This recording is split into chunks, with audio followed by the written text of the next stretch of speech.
Assalamualaikum warahmatullahi wabarakatuh, sahabat Money Habit semuanya. Di pertemuan yang sebelumnya kita dapat inspirasi dan insight banyak banget dari salah seorang pengusaha yang berkecimpung di dunia cuci mencuci ya.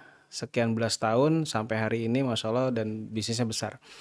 Dan hari ini kita akan ngobrol lagi ya, dan kita insya Allah dapat banyak juga insight baru lagi dari harusnya sih yang satu bukan narasumber ya, karena beliau harusnya memang selalu ada di Money Habits ini, tapi nggak apa-apa, kita hari ini kita akan ngobrol banyak, kulik banyak dari sisi yang berbeda. Karena tadi sebelumnya kita udah ngobrol, ternyata ada satu kesamaan di antara selain namanya yang sama ya, tapi ada industri yang sama yang dilakukan oleh dua tamu kita pada hari ini. Bukan dua tamu, tapi dua orang yang akan membagikan ceritanya di hari ini di Money Habits. Yang pertama ada Mas Agung lagi. Mas Agung, halo Mas Agung. Assalamualaikum.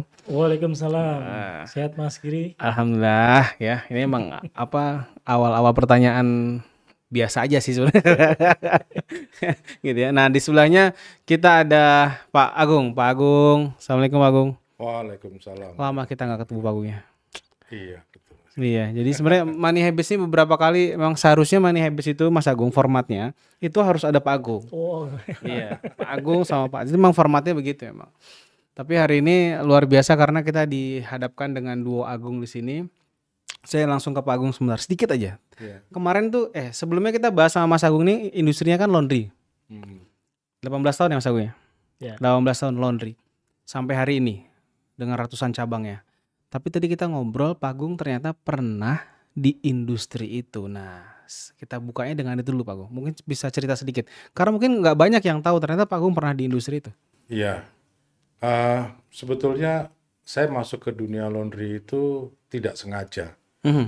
Jadi singkat cerita, ada satu teman satu letting angkatan waktu di akademi militer itu menjabat sebagai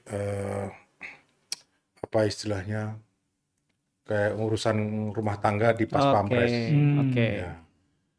Sebetulnya dia dari korps angkutan ya, tetapi rupanya di bawah angkutan itu ada unit laundry. Nah, unit laundry itu sekian lama mati suri, dan tidak berfungsi lah. Terus suatu ketika karena dia tahu saya sudah berbisnis, dia panggil saya, Mas, bisa bantu saya nggak? Bantu apa? Ngidupin laundry. Saya pelajari sebentar, kira-kira 1 bulan, terus oke, saya jalanin. Saya jalankan, dan misinya adalah bagaimana bisa memberikan pelayanan laundry, khususnya untuk semua anggota Pas Pampres, gratis, dengan cara mengkomersilkan sisa kapasitas yang ada. Jadi kapasitas laundrynya Pas Pampres itu cukup besar, menurut saya waktu itu, dan bisa dioptimalkan dengan menerima cucian dari luar, pekerjaan dari luar. Itu kenapa saya handle dari Istana Presiden itu bayar tuh, terus dari keluarga Bu Mega waktu itu, terus beberapa hotel di sekitar di sekitar lokasi itu ya, di Tanah Abang. Sehingga bisa memberikan layanan gratis kepada anggota seluruhnya. Nah, rupanya hal ini menjadi satu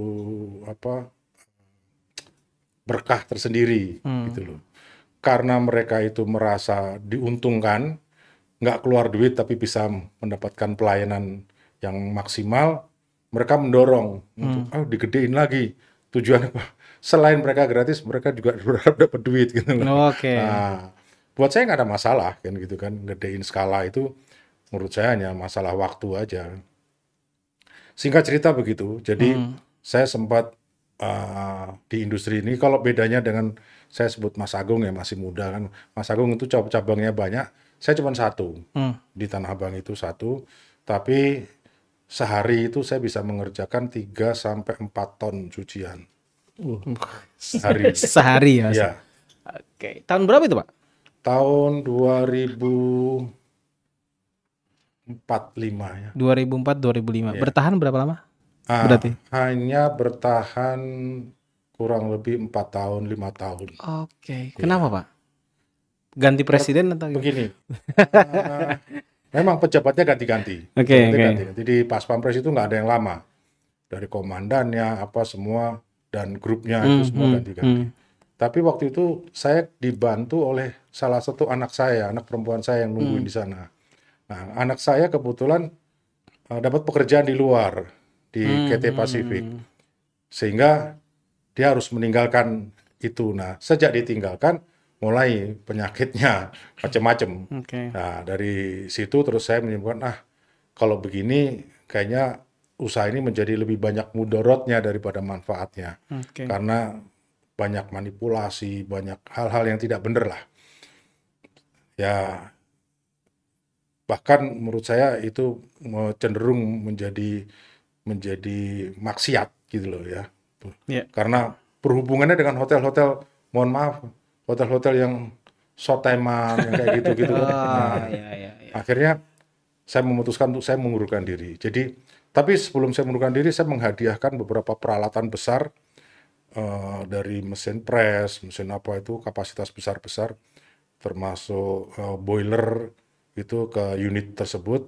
Tapi ya memang itu berasal dari keuntungan usaha itu. Saya meninggalkan begitu saja. Saya serahkan kepada Pas Pampres selaku pemilik, dan Pak Pas Pampres menunjuk pihak lain untuk menjalankan. Ya. Ini menarik Mas. Mas mungkin ada komen Mas dari Mas Agung selaku pemain industri itu belasan tahun.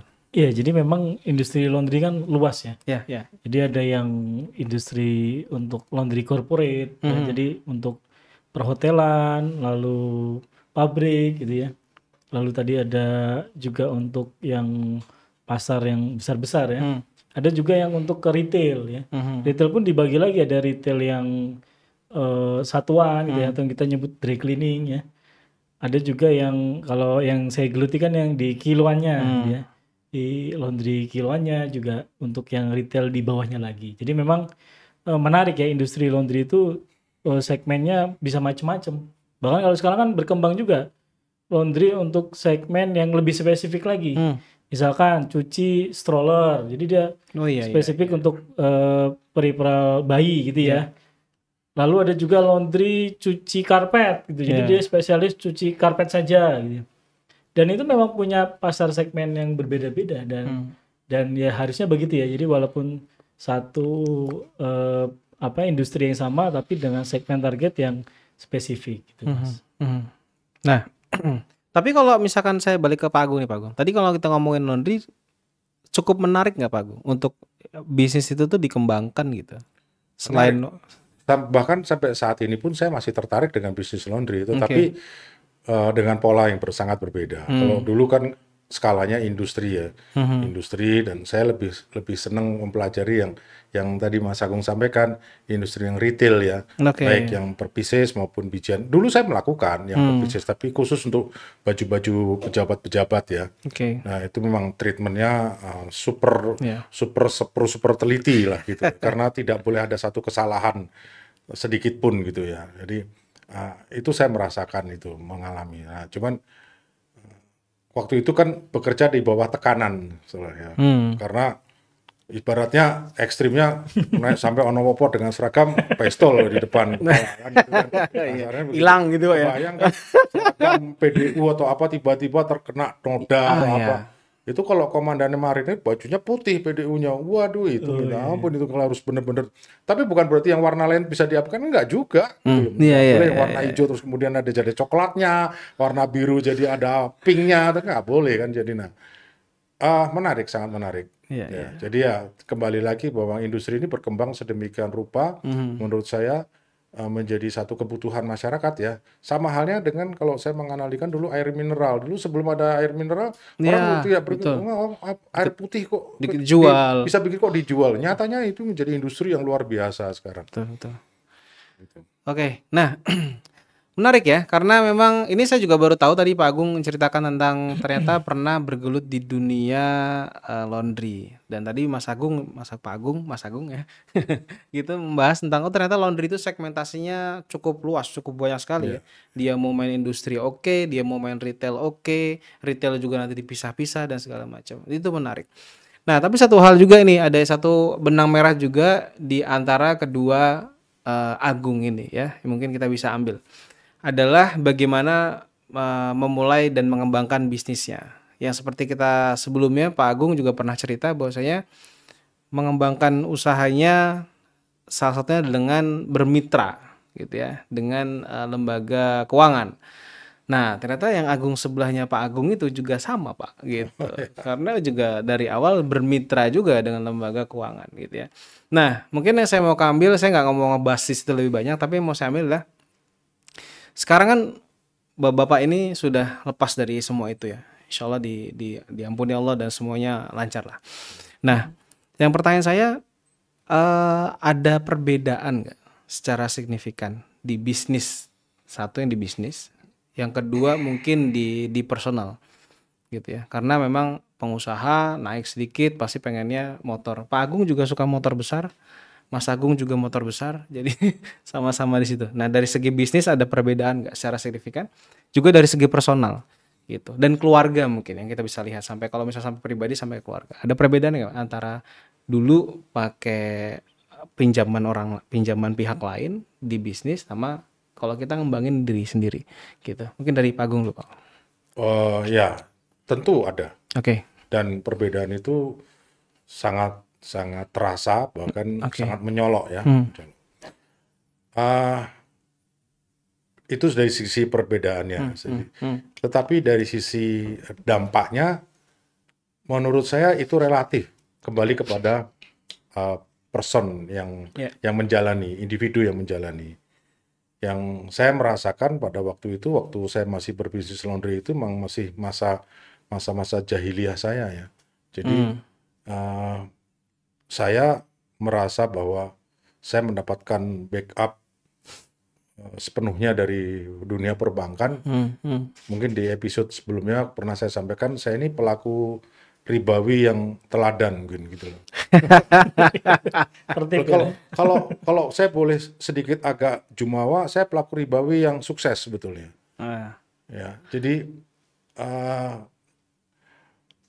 saya terlepas dari stigma masyarakat tetapi saya merasakan bahwa saya berkembang dengan fasilitas dari perbankan itu yang persoalan bahwa itu istidrat atau bukan ya itu hak Allah lah yang menentukan. Tapi ada benernya, ada mungkinnya.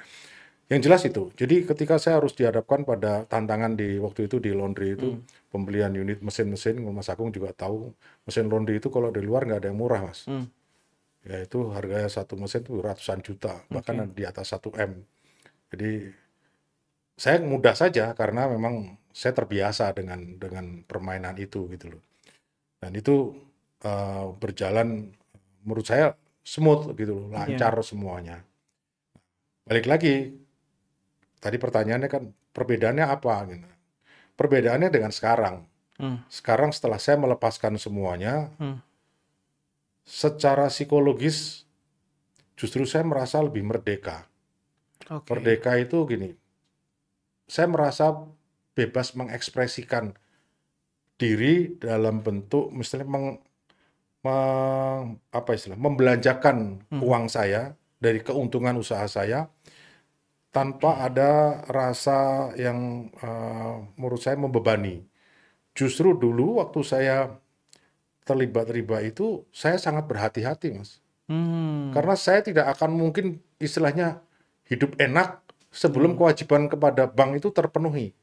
Itu prinsip saya. Jadi ibaratnya kalau waktu itu angsuran belum terpenuhi, jangan makan dulu deh. Kasarnya gitu. Itu kenapa saya dijuluki pelaku riba yang teladan. Karena saya memprioritaskan kewajiban kepada bank itu melebihi segala-galanya. Gitu loh. Ya. Jadi ya termasuk keluarga pun ya terpaksa nomor 2 gitu loh. Kasarnya seperti itu. Ya meskipun pada prakteknya, pada kenyataannya tidak sampai se-ekstrim itu ya. Tetapi saya nggak mungkin naik mobil enak, mobil mewah, atau naik motor gede, motor apa itu sebelum kewajiban saya tuntas. Gitu loh. Itu yang terjadi. Nah sekarang saya merasa bebas, saya mau beli apa juga terserah gitu loh. Kasarnya seperti itu. Karena tinggal saya hanya kontrol saya apakah ini bermanfaat atau tidak gitu loh. Ini lebih banyak ke arah manfaat atau mudarat gitu aja. Ya, jadi lebih ringan ya kalau saya sekarang terbebas dari hutang itu karena sudah nggak ada beban gitu. Oke. Kalau dari Mas Agung sendiri? Ya jelas berbeda ya. Artinya ketika kita bisnis dengan hutang ke perbankan dengan bisnis yang tanpa hutang, cara bermainnya pasti berbeda ya. Nah kalau dengan perbankan ya kita tinggal bagaimana performa cash flow kita kan bagus gitu ya, di mutasi rekening bagus gitu. Terus kita bisa dapat pinjaman dari perbankan plafon sesuai dengan mutasi kita kan gitu ya, sesuai perputaran bisnis kita. Nah tapi ketika kita bisnis tanpa utang bank ya, tentu cara bermainnya beda ya. Kita untuk permodalan tidak bisa menggunakan mutasi lagi kan gitu ya. Artinya kita sama mutasi juga dibutuhkan untuk ke trust ke mitra-mitra kita. Jadi kita mengakses permodalnya ya lebih kepada langsung ke masyarakat kan itu tadi seperti saya jelaskan tadi bahwa kalau perbankan itu kan menggelontorkan uang dana-dana dari masyarakat. Jadi bank sebagai pihak penengahnya gitu ya. Nah kalau kita sekarang gimana caranya bisa mengakses langsung permodalan itu melompati perbankan tanpa lewat bank tapi langsung ke masyarakat.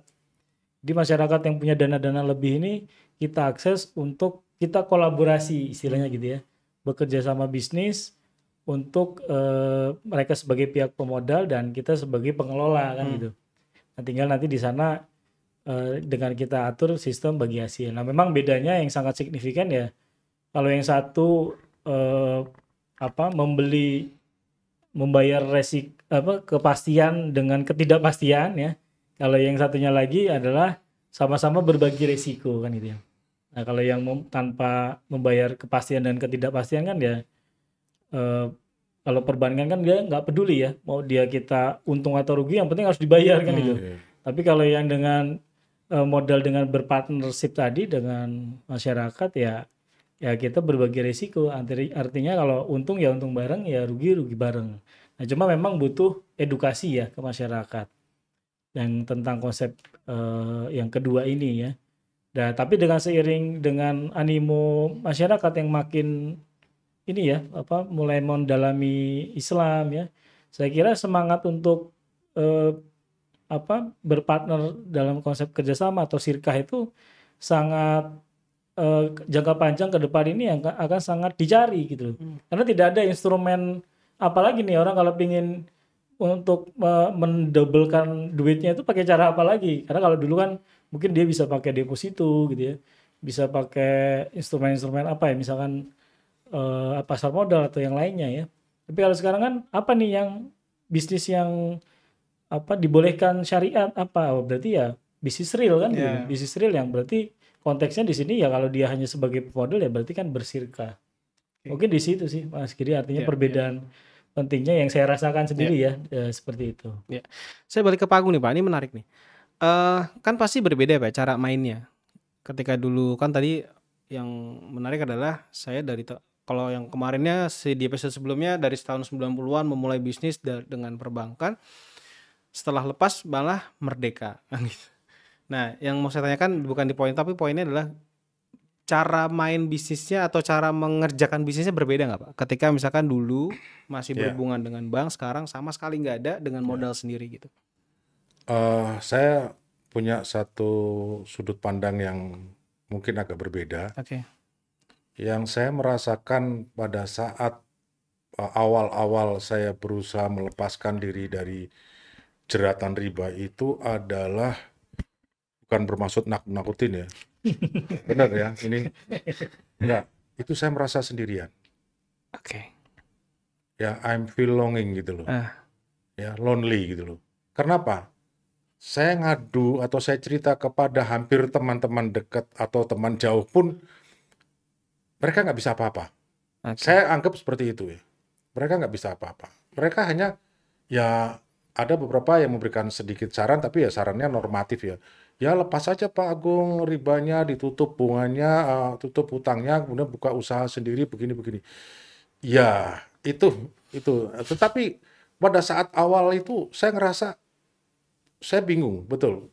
Saya harus memulai dari mana gitu loh. Ketika waktu itu sudah berniat lepas dari riba, kemudian alhamdulillah Allah turunkan COVID ya. Bisnis saya runtuh dengan seruntuh-runtuhnya. Itu saya udah nggak ngerti lagi ya saya harus ngapain gitu loh. Nah, tapi untungnya alhamdulillah saya tidak menyerah gitu. Saya masih berusaha dan masih ada beberapa usaha saya yang bukan beberapa, ada satu usaha saya yang itu pabrik keju itu yang ternyata memang tidak terjerat utang riba sehingga masih bisa berjalan dengan baik meskipun untungnya sedikit.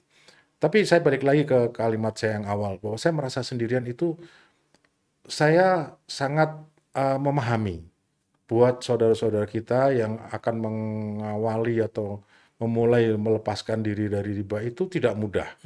Tidak mudah, tidak ringan ya bebannya, merasa segala macam lah perasaan itu ya. Tetapi percayalah ya, ingat nih, percayalah Allah sudah janjikan ketika kita berniat untuk melepaskan diri dari riba, Allah udah siapkan skenario lain yang jauh lebih sempurna daripada skenario yang kita susun sendiri. Itu saya buktikan. Ya. Jadi ketika di tengah ketidakpastian, ketika saya dihadapkan kebuntuan, kefrustrasian, itu rupanya Allah sedang mendidik saya. Tadi yang seperti Mas Agung bilang, dengan sekarang orang banyak belajar agama Islam, kemungkinan atau potensi orang melakukan syirkah itu lebih besar. Itu menurut saya masih sebatas teori. Ya, saya sampai detik ini cari teman syirkah belum pernah dapat. Mohon maaf ya, saya tidak mau mengatakan diri saya hebat, besar atau enggak. Saya dengan posisi saya sekarang ini, Mas Giri tahu, saya mencari teman syirkah itu belum pernah dapat. Dan itu saya syukuri. Kenapa? Allah punya rencana lain. Itu saya buktikan. Ketika saya mendirikan Giorno Restoran, saya tuh ngenger, apa istilahnya? Ngemis ya kasarnya, ngemis ke beberapa orang. Ayo gabung, karena saya berpikir, karena saya nggak mungkin ambil dana di bank kan, saya mau mendirikan itu. Dari sekian banyak, alhamdulillah semuanya gagal. Nggak ada yang mau. Nggak ada yang mau. Even saya punya track record yang 100% bagus ya di bank itu, nama saya masih harum dan menawan lah kasarnya. Tapi nggak ada yang mau. Dan alhamdulillah, rupanya apa? Allah sudah janjikan kamu itu bisa sendiri. Kamu bisa sendiri. Yang kamu perlukan adalah usaha tanpa mengenal menyerah. Ikhtiar. Dan alhamdulillah sekarang setelah jalan, saya baru sadar, oh ini loh rencana Allah. Kenapa dulu itu Allah tidak pernah berikan saya teman syirkah? Karena apa? Allah ingin saya menikmati sepenuhnya sekarang. Dan insya Allah ini saya dalam persiapan buka cabang di Jakarta. Masya Allah. Dalam kurun waktu mungkin 1 tahun. Giorno. Makanya saya sering ke Jakarta karena saya kemarin hunting tempat. Nah, jadi percayalah, ini yang dulu saya tidak pernah ada dalam pemikiran saya, bahwa istilah tawakal, istilah hanya berharap kepada Allah, itu dulu mohon maaf ya, lip sync aja dulu, pemanis mulut aja, pemanis di bibir saja. Sekarang saya ngalamin dan saya merasakan. Jadi setiap langkah saya, setiap apapun yang Allah berikan, saya selalu bersyukur. Jadi mohon maaf kalau saya mungkin terlalu berlebihan. Sekarang ini buat saya adanya cuma bersyukur. Saya tidak pernah menyesali meskipun misalnya nih tiba-tiba mobil saya ada laka, bannya meledak, dong. Dan itu kejadian. Mobil terbalik di KM 731. Baru kirim keju. Alhamdulillah selamat semuanya, mobilnya utuh, ya ada kerusakan wajar. Pertama yang selamat, alhamdulillah.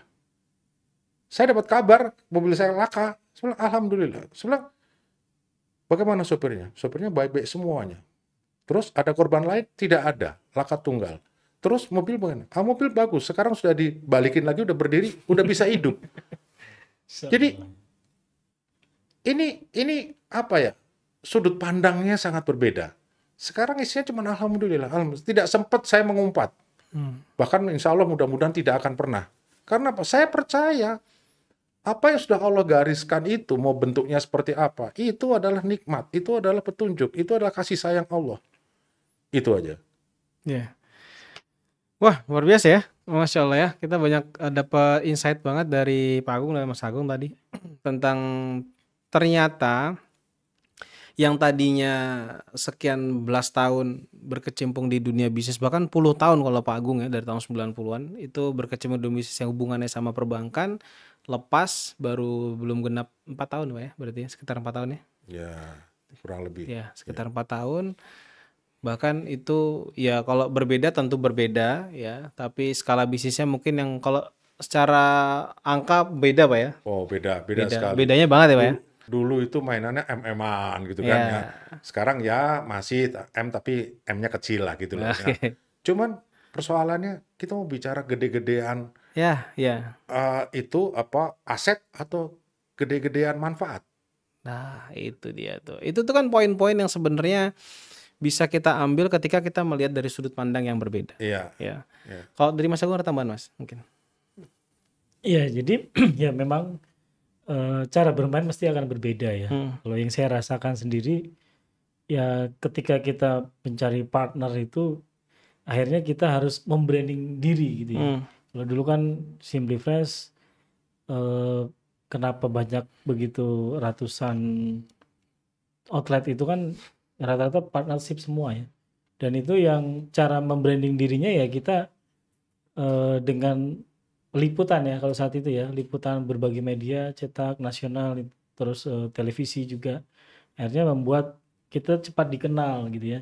Karena kan memang orang kan ketika ingin memberikan injek dana apalagi dia nggak kenal ya, nanti dia harus butuh apa nih media yang terpercaya. Berarti tadi media-media yang sudah memang itu akan memberikan liputan yang memang jujur gitu ya, artinya terpercaya lah. Nah dari situ memang kayak cara bermainnya di situ ya, untuk kita mencari partner mau tidak mau kita menjadi membranding diri sendiri dan ya tadi menjadi pribadi yang al-amin tadi, menjadi pribadi terpercaya ya. Ketika kita terpercaya, orang juga nanti akan mereferensikan gitu ya, mereferensikan sana loh kalau ada duit atau apa invest di sana, nah gitu. Jadi begitu Mas Giri, cara bermainnya memang agak berbeda. Ketika kalau dulu saya juga pernah juga pakai perbankan ya, kalau perbankan kan ya simpel aja, asal buat bank tertib disiplin ya sudah kan gitu ya, nggak perlu pusing-pusing apa padahal partner yang lain lah gitu. Nah memang di situ yang saya rasakan memang berbedanya di situ. Nah coba yang lebih terpenting sekali sih yang esensinya yang menurut saya adalah keberkahan ya. Yang saya rasakan ya ketika kita memang murni tidak menggunakan riba lagi ya, itu keberkahan itu kan turun ya, kemudahan-kemudahan itu juga diberikan yang nggak kita duga-duga gitu ya. Yang dulu itu saya merasakan sekali ya, dulu ketika masih berkutat di dalam riba itu, masalah itu banyak sekali ya, terutama kalau masalah bisnis ya dengan partner-partner kita gitu ya, nggak habis-habis itu. Bahkan ada juga yang saling gugat-menggugat juga ada ya di pengadilan ya. Tapi ketika kita mulai beralih terus mulai syariah gitu ya, mulai ditata lagi, ya itu masalah tadi hilang gitu ya. Masalah-masalah yang dulu dipusingkan dengan para partner itu seakan-akan ya hilang ya, keberkahan di situ ya. Jadi diberikan ketenangan, diberikan kemudahan. Dan ya itu sih Mas Giri yang paling esensi sih di situ ya. Ya, jadi menarik ya. Jadi ada poin-poin tadi bahwasanya walaupun mungkin dari segi jumlah itu berbeda dari yang sebelumnya, dari jumlah ya berarti yang dapatkan, tapi ternyata mungkin dari segi manfaat sekarang jauh lebih banyak daripada yang kemarin. Mungkin yang lupa ya, kalau kemarin emang lupa aja gitu emang. Kalau sendiri kan karena udah ingat ya udahlah, ingatnya sama Allah, ingatnya manfaat. Nah ini kita agak geser. Saya keinget Mas Agung dan Pak Agung ini kan bisnis ya, kalau skalanya beda-beda ya masing-masing, tapi juga berinvestasi tentunya. Nah ini mungkin saya kasih insight sedikit aja. Pak Agung dan Mas Agung ini sama-sama tidak investasi di sektor non-real dari dulu sampai sekarang. Tidak pernah masuk saham, tidak pernah masuk industri itu. Kenapa nih? Mungkin kasih insight buat teman-teman dulu. Dari Pak Agung mungkin. Ya, saya memang bukan tipe orang yang mudah percaya kepada siapapun. Ya.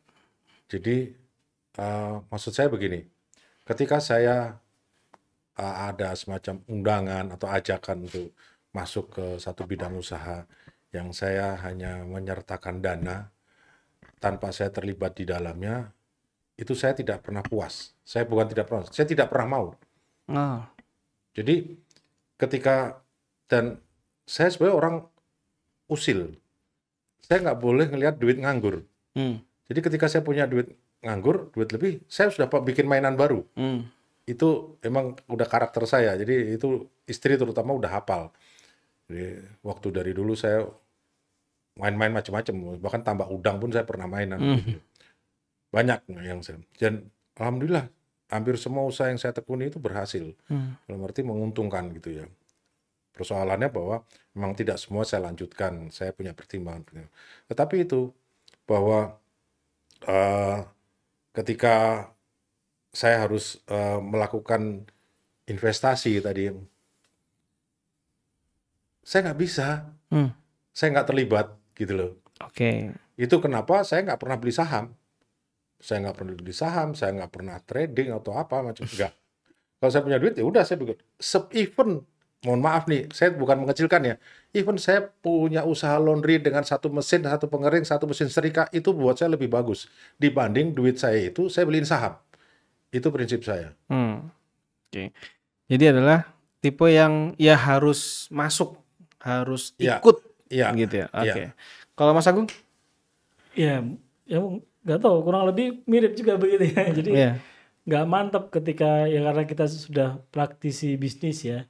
Jadi karakternya itu ya karakter membangun gitu ya. Jadi bukan karakter yang investasi terus duduk manis gitu. Manis gitu ya. Jadi kayak memang udah menjadi, karena sudah terbiasa menjadi owner gitu ya, langsung turun di bisnis tersebut. Jadi ya kemantepan sih, kemantepan di situ. Jadi saya ngelihat saham ini apa gitu ya, terus nggak jelas gitu indikatornya. Jadi kayak apa ya, gambling kalau saya bilang begitu ya, karena ya kita naruh duit di situ, terus kita jual beli. Nah ini berarti apa, jual beli berdasarkan tren dan apa tuh, saya nggak habis pikir aja gitu, nggak masuk di pemikiran saya ya. Kalau namanya bisnis itu ya harus real gitu ya, harus kelihatan duitnya, wujudnya ada, barangnya ada, nah itu baru bisnis. Prosesnya syukur kita ya berarti hampir sama lah. Ya kurang lebih begitu, karena mungkin karakter brand owner tadi gitu ya mungkin. Ya menarik ya, ternyata tidak semua investasi yang bernama pasar modal itu diminati oleh para pengusaha ya, tidak semua, karena kedua bapak-bapak ini tipenya memang tipe-tipe yang kalau ya uangnya uang saya naruh bisnis ya saya harus ada di situ gitu ya, saya harus sering lihat gitu. Menarik. Sorry Mas Giri, saya bisa tambahkan sedikit. Boleh Pak, silakan Pak. Barangkali kalau saya ngalamin, ini ada pengaruh juga faktor usia ya. Usia atau zamannya ya, zaman saya lah gitu ya. Karena apa? Itu tidak berlaku pada anak saya. Anak saya Zaki, meskipun saya didik dia jadi entrepreneur, dia sudah menjalankan usaha-usaha yang saya jalankan sekarang, dia sudah ambil sudah lebih besar lah proporsi pekerjaannya dibanding saya. Dia masih investasi.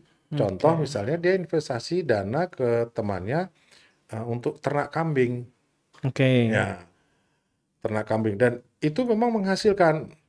Sejujurnya baru kali ini saya melihat, oh menarik ya, dan saya mendukung gitu loh. Jadi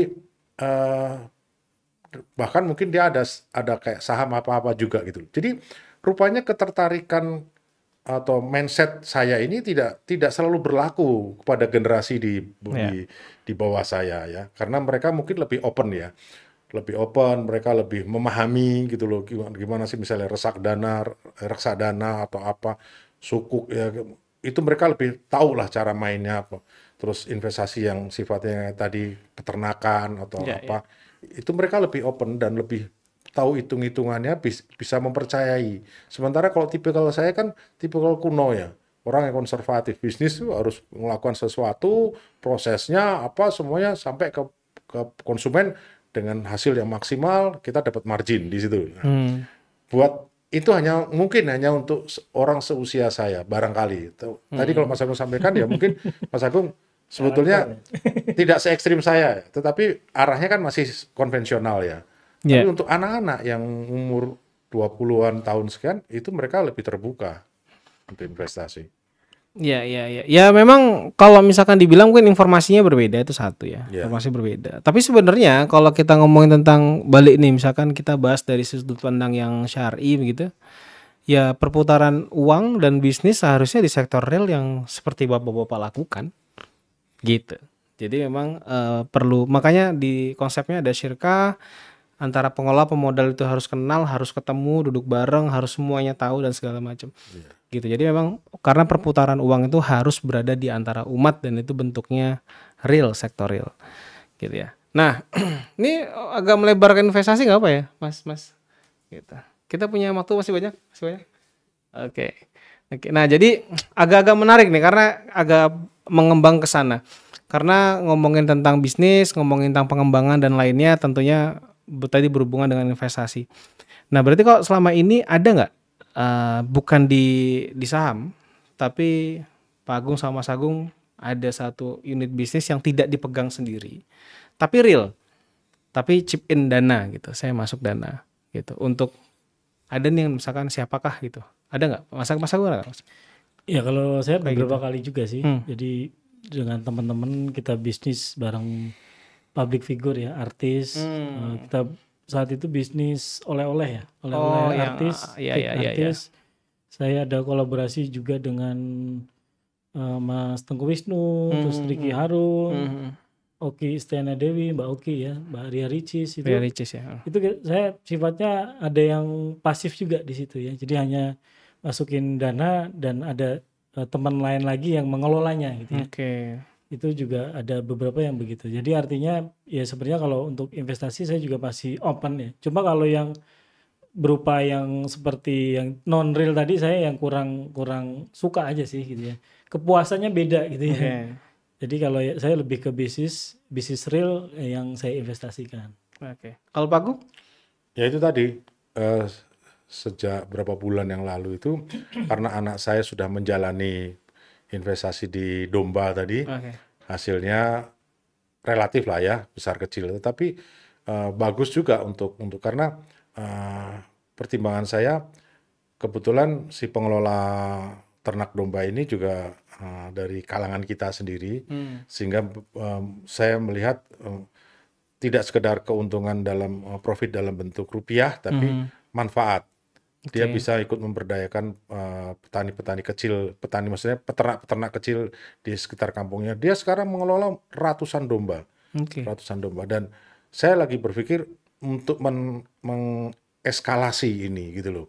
Jadi ya biasa, tadinya skalanya kecil, misalnya puluhan gitu ya, puluhan sampai katakanlah ratusan ya gitu.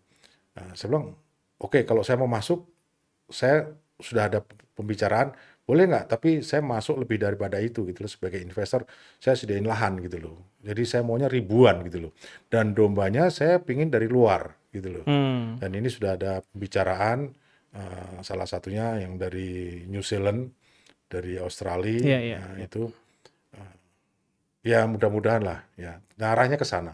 Tapi saya sejujurnya sudah mencoba juga 10 ekor gitu loh. 10 ekor, istri saya 10 ekor. Nah, anak saya udah banyak, nggak tahu berapa puluh ekor. Tapi saya pengen lihat prosesnya gitu loh. Berarti memang investasi itu yang tidak dikerjakan sendiri itu bukan sesuatu yang, atau saya ganti pertanyaan. Ketika misalnya kita sudah punya usaha sendiri, kita ada dana sendiri gitu ya, tapi berinvestasi di tempat orang lain gitu, itu juga menjadi salah satu alternatif untuk mendapatkan keuntungan lain begitu ya, setuju Pak ya? Saya setuju, tetapi tidak semata-mata keuntungan kalau awalnya, tapi saya lebih banyak melihat dari manfaatnya, segi manfaatnya. Kalau saya bergeser kepada orientasi kepada keuntungan, saya itu cenderung tadi, saya akan masuk, tapi saya handle. Saya handle. Oke. Gitu. Iya. Kalau dari Mas Agung gimana Mas? Ya kalau saya masih selama itu ada potensi keuntungan gitu ya. Dan ya kan kita manajemen risiko juga ya, masih masuk di sana ya kita, dan yang pasti tadi ya pengelolanya juga kita memang kenal sih, itu juga saya juga jadi bahan pertimbangan ya. Saya tahu orangnya siapa, teman-teman sendiri gitu ya, makanya disitulah saya berani chip in di situ, masuk Ya. dana gitu ya. Ya. Karena kalau nggak paham orang ini siapa, tahu-tahu menawarkan, ya kayaknya saya mungkin pikirnya masih 1000 kali kali. Mungkin begitu Mas Giri. Oke. Nah, gitu teman-teman Money Habits. Alhamdulillah hari ini kita banyak sekali insight dari duo Agung hari ini. Tadi mulai dari perjalanan bisnis di laundry, ternyata Pak Agung punya bisnis laundry yang cukup besar. Terus sampai akhirnya ternyata ketika kita berinvestasi, kita punya profit sendiri, punya sendiri, mau investasi, ternyata kita juga bisa berinvestasi di sektor real tentunya. Tidak hanya melihat dari segi untungnya saja, tapi juga bagaimana itu kebermanfaatan untuk orang lain. Gitu ya. Mungkin ada pesan-pesan sebelum kita menutup dari Pak Agung sama Mas Agung? Sudah cukup atau? Ya, kalau dari saya prinsipnya ya di dalam bisnis itu bukan hanya semata profit ya. Ya. Kita kalau hanya sebatas profit, ya kita bisa melakukan berbagai macam jenis bisnis ya. Oke. Yang tadi seperti Mas Giri sampaikan, macam-macam peluang bisnis yang bisa kita ambil. Tapi kalau sekarang sih orientasinya sudah berubah ya. Di mana orientasinya adalah keberkahan ya. Kalau udah keberkahan ini ya bicaranya kan halal tidak halal, syariah atau tidak ya. Ketika sudah sesuai syariah, insya Allah di sana ada keberkahan ya. Dan ketika ada keberkahan, itulah yang akan menjadi harta yang akan memberikan kebermanfaatan yang baik di dunia maupun di akhirat. Mungkin begitu Mas Giri. Masya Allah. Dari Pak Agung? Saya sedikit menambahkan saja ya. Tadi apa yang disampaikan Mas Agung udah sangat bagus. Saya sedikit menambahkan, setelah itu perlu satu keyakinan. Jadi yang saya melihat dari beberapa kali pertemuan saya dengan beberapa saudara-saudara kita, itu ketika mau melangkah meninggalkan riba itu ada kegamangan. Nah, padahal dia tahu hukumnya, bahwa kalau ini akan insya Allah akan menjadi berkah dan sebagainya. Tetapi tidak tahan. Tapi ngerkoso, tapi susah, tapi begini, begitu. Udahlah, jalanin. Karena Allah punya rencana. Jadi kita ini nggak ngerti apa-apa kok. Jangankan besok, yang nanti akan terjadi kita nggak tahu kok. Dan ketika. Jadi saya perlu menekankan atau menggarisbawahi. Yang paling fundamental adalah membenahi diri sendiri, hati kita. Kita harus yakin, hakul yakin. Itu dulu. Bahwa keputusan kita meninggalkan riba, keputusan kita berbisnis atau berusaha secara syar'i itu adalah keputusan yang paling benar. Yakin aja. Setelah Anda yakin, selesaikan berikutnya itu Allah yang akan menyelesaikan. Insya Allah. Oke. Terima kasih Pak Agung, Mas Agung. Masya Allah luar biasa. Hari ini kita dapat insight banyak sekali dan terakhir ditekankan sama Pak Agung adalah yakin ya. Jadi teman-teman yakin bahwasanya ketika kita menjalankan semua sesuai dengan yang Allah perintahkan dan kita ngejauhin apa yang Allah larang, insya Allah semuanya bakal lancar ya. Kita ketemu lagi di episode selanjutnya. Saya Giro Sandar pamit. Assalamualaikum warahmatullahi wabarakatuh. Waalaikumsalam.